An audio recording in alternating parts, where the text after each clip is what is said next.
can you start with maybe an update on how's Ross and how's Miles? Yeah, so Ross broke his foot on that shot, so he's gonna miss some time, like 6 to 8 weeks, I'm guessing. And Woody is, he's probably 7 to 10 days. Is this a new thing? I mean, it feels like Miles has been missing optionals and maybe look like he's been playing through some things. Is this like been accumulated? Is this a new thing? Yeah, no, I think it's something that's been bothering him here for a little bit. He's just been trying to play through it, now can't. Upper, lower body? Upper body, yeah. Coach, you guys have dealt with injuries in past seasons and players in and out, but have you dealt with something like that? I mean, with 10 games into the season, you guys are down with 6 forwards. Yeah, I mean, I feel like we've been through it a lot, Every year we seem to go through a stretch where we're scrapping to get a lineup of 20. What makes this one unique is it's kind of just right out of the gate, and right around the time you're like hoping for some reinforcements back in the lineup, another few guys go down in Drew and Colton and Woody, but it's just it happens to everyone at some point during the course of a season, I think, and you're just hoping that too many of them don't pile up at the same time, but that's the case for us right now, and we just have to battle through it. What's the latest on like that? You know what? That's a good question. He went for his doctor's appointment, but I haven't sat down with Matt yet this morning because we're pretty busy to get the update and see exactly what they told him about his return to play timeline. So I might have it tonight. Is that ultimately just the thing where if he gets the okay from his doctor, he's ready to slot into the lineup? Or does he need more time to kind of get up to speed? He probably needs a little bit of time to start taking full contact and everything, just to make in a controlled environment, and in practice, instead of just jumping into the game. But what that timeline is, I don't know. But like I said, tonight I should have a clear picture on what they're thinking. What's the message to the team, to try to keep their focus off the amount of injuries and just focusing on the game? Yeah, well, I mean, it really shouldn't change, but what we're discussing is just controlling what we can control. I don't have control over the injuries or on who's in our room at any given time. My focus is coaching the players that are able to play for us, that group of 20 on that given night, right? And the players' focus has to be on doing their job to the best of their ability, on any given night. You can't get frustrated because it doesn't look the same as what we sort of picture it looking when we have everybody and the way we play and execute and all that. But the non-negotiable details of our game, they really don't change. If there was a systematic move that we felt like could help our team, we'd make it. And if we don't think that that's a benefit to us, with these guys out short term, then we won't. But I still think our goal is to focus on our process and how we play and how we compete and how committed we are on the defensive side of it and how hard we work to try and create goals, and we want to leave every game proud of the way we played, and regardless of the result, I think it's about building habits that are sustainable, that will lead to success long term. And there's no question, as you add guys into the lineup, then your overall game will look better. But we have a lot of our young guys are playing great, and they're playing well in the role that they've been, assigned, and some of them are excelling in that role. So it's got to be a full team buy-in on what it's going to look like and what we think it should look like over the next 5 games, 10 games, night to night, and it starts with us being proud of how hard we work and compete. And on the road trip, we were really happy with that, and we got the results. It just shows you what we're capable of if we're checking these certain number of boxes, right? In the last 2 games, Ottawa and Chicago, we split, and I didn't love the way we competed and the work ethic and our attention to detail. It just wasn't where it needed to be for some reason, and we only won one of them. We could have lost them both. You got Shillington coming back in the lineup as a forward. You used him there at practice last week. What kind of conversation do you have with him, who has never played forward at the NHL level? Actually, he has. He's played a couple of games there. But, yeah, he's obviously a defenseman. Yeah, so like, here's the thing. He's here, he's part of our team. He's got a great skill set that should translate to forward. Great skater, good shot, you know, like I want him to be free and instinctual and just understand that like we got to get back above pucks in the offensive zone. He understands the D zone coverage. There's going to be things that'll be new to him, but he's a really talented guy, right? So we could call someone up to play there. But he's been out for a while, and I want to try and get him going. This can, like, if his legs can help us, and it's a bonus. And you know, I asked him if he wanted to do it, and he was really excited to give it a try. You know, because he wants to play and he wants to try and help. So we'll try that first before we go another avenue if we have to. Coach Kappo Kahkonen's starting tonight? Yes. Okay. Yeah. What are you kind of expecting, looking for him coming into this kind of situation with the injuries and? I want him to do his job, save the shots he's supposed to save, and mix a couple more in there. You know, like that's. When you're talking about goalies, we're looking at like just provide us a quality start. I don't know what it's going to look like. It'll be hairy at times, there's no question. They're a really good team, talented team. They don't need a ton of chances to kill you because they finish so well. It's a good defensive team as well, but, you know, just like the same message to the other guys. I want him to go have fun. It's his first game of the year. It's why we send him down to go get some games and get up to game speed. Because he'd been sitting for a while, and now's the opportunity for him to go in and show us what he's got. Bit of a new situation, but is there a lot of thought to who backs up? And I guess, do you have a backup planned for tonight? Yeah, it's Gorgie's playing. Yeah. There's some thought into it for sure. You're missing this many forwards. Are you looking for your defense to maybe create more offense, or is it kind of the opposite where you maybe? Yeah, no, I don't think a lot changes when it comes to like our attack and our plan. Like they have to be part of it. It's so hard to create offense as a group of three, right? Like you need 5 guys to be able to do it, so they still have to be contributing and getting up in the play within the, you know, details of our structure. And they've been consistent with it. Like they've been pretty good at helping out with us, and we'll have to make sure we're shooting the puck from the blue line a little bit tonight in the offensive zone and try to reward guys going to the net. Like for some lines, it's a simpler game plan, but our D core understands what that is, and they should be able to help contribute in different ways. Few last ones. You mentioned like younger guys playing well. You're 10 games in, and I guess this could change, given there's more injuries, but Rantanen, McKinnon, and McCarr are not playing like 3 minutes a game more than they were last year, or they're actually playing like a little bit less. Has that been something that's sort of like, you could just hit that button, right? Like just play 30 minutes tonight. Yeah. But like if you haven't been doing it very much, is that Yeah. something that's on your mind like for later in the season, even with all the injuries?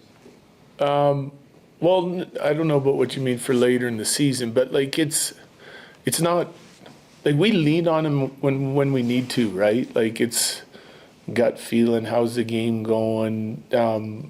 But the other lines have been responsible, so I feel comfortable putting them out there. They're doing their job, you know. Even regardless with the guys that are out, like the guys that are in have been doing their job at a pretty good clip in our bottom 6, and we like what we're seeing. So, like overloading those guys with minutes, like it's not really sustainable. I know some people will get up in arms that we play, you know, Nate 24. Like, I mean, he's perfectly capable of playing 24 every night, you know. And he's usually at 22 or 22 and change every night. And some people around the league would think that's crazy, but it's not crazy for Nate. He's been doing it for 8 years since I've been here, and he seems to be doing pretty good. So, but we do watch their minutes, and we don't want to overload them. Like I said, we lean on them when we need to, and we lean on other guys in different situations to help us along. And we like the way it's going. You know, we have to be a little bit more consistent in some areas of our game through the next 10 games that we weren't in the first 10. Like we have some room for improvement there, and everyone's aware of what those situations are, and we've been talking about them a lot. Jared, if you can talk a little bit about first meeting of the season between the top 2 scorers last year. You don't face Kucherov very often, but you prepared for him in the Ultimate Series, and you've seen him plenty. Can you talk about, as an opposing coach, when you pre-scout him, look at video, what you see and what you prepare for with Nikita Kucherov?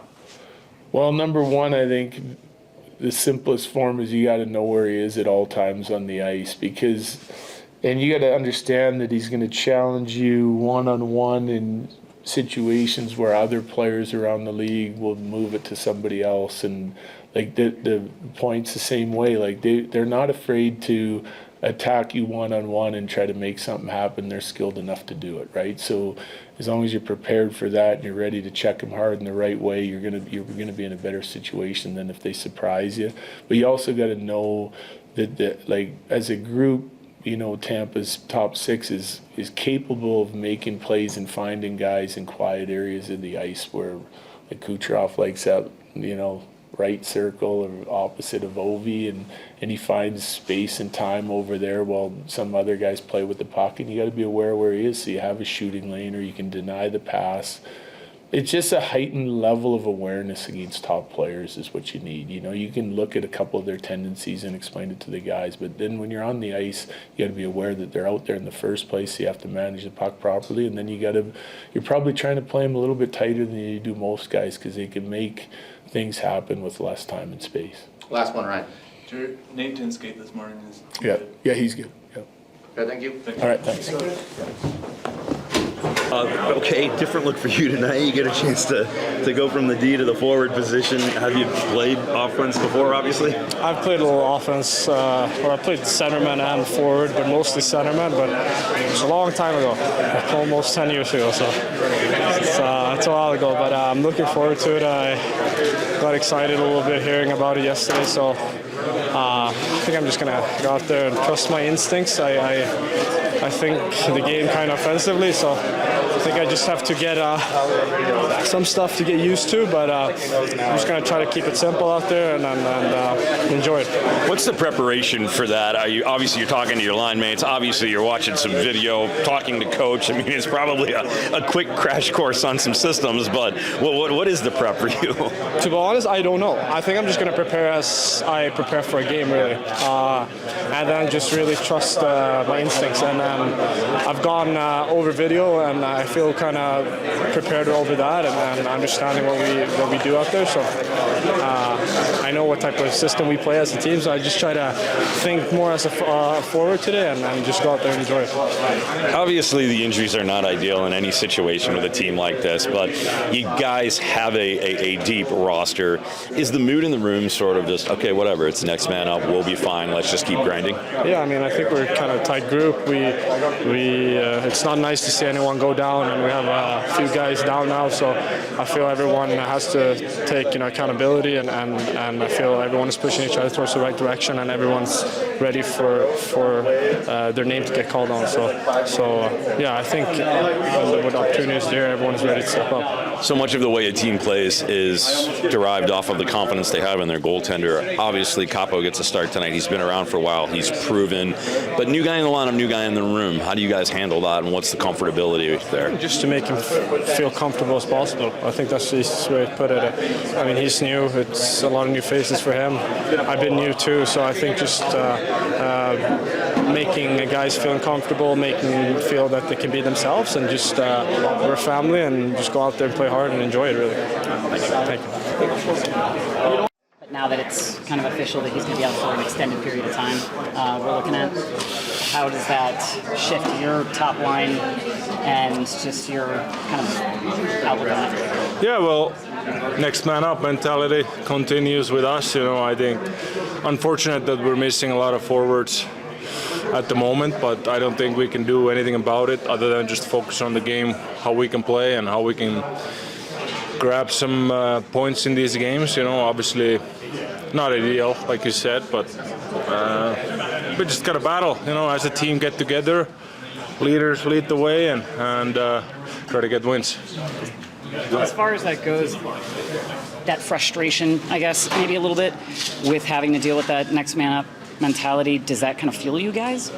Yeah, well, I don't think we're like going into tonight. Tampa, I don't know how many. They probably don't have that many injuries, so I feel like we don't have much pressure now. We're missing a lot of guys, and now we just gotta work. I feel like our work ethic, gotta be full 60 minutes. I feel like we're sometimes not all 5 guys are working at the same time in the game, and if you we play good periods and good stretches, but then I feel like even if you 5 minutes you fall asleep in this league, it usually costs you a goal or two. So that's what we gotta get better at, is consistency and try to get a full 60. How important is the stand-up defense that you get, and 6 guys playing very well back there? Has that been a point of positivity for you guys that you've drawn off of? Yeah, well, I think those 5 games we won, I think we had that five-man mentality, and I think, Ottawa game, I don't think that was our best, but we grinded a win still. But I think our D is obviously one of the best in the league. We have a lot of good individuals, and but as a forwards, we have to try to help the defense in our defensive zone, and that's how we keep the puck out of our net better. I know the power play was looking to capitalize in the Chicago game, but it's been really consistent for you, the top unit. What can you do to sort of continue with that success for tonight? Yeah, I think it's mentality thing as well. I don't think, obviously Chicago game, we had I think 4 power plays maybe, or we scored 1, but I feel like in those tight games, if you can get 2 on those, and I don't think we did good enough job after the first 2 power plays. So I think we got to bounce back right away and try to keep the mentality, strong and try to create the momentum. If we can't score, just create momentum rather than take the momentum away if we can't create anything. So it's all mental, I feel like. Right. So much of a team's confidence is derived from their confidence in their goaltender. Kappo gets his first start tonight. Just what kind of conversations do you have with him, just about understanding, what he's going to be communicating with you guys so that you can play confidently and comfortably in front of him? Well, yeah, I think he's going to be, obviously excited to play first game with the Avs, and we're excited to have him. He's been around for a while now, so I think nobody needs to talk to him too much, but obviously get on the same page, especially with our defensemen, because, goalie and D have to be on the same page. But yeah, I'm excited to see what Kappo can do, and hopefully he can help us win tonight. Was it frustrating dealing with the number of injuries you guys are having on forward and just the different line mates that you've had so far this year? Well, yeah, it's not ideal, I would say. It's part of hockey, obviously, the injuries, and some teams have it more and some teams have it less, and you can't do really anything about it other than just focus on your own job, and whoever you play with, you try to get on the same page as quickly as you can and try to play a solid hockey game again, as a line, and defensively and offensively try to create and be good. So, but it's like I can't deny it. It's not ideal when you have injuries, but it is what it is. Like I said, it happens in sports, and you gotta adjust. As the injuries have continued to settle, or what has been a stabilizing force for this team?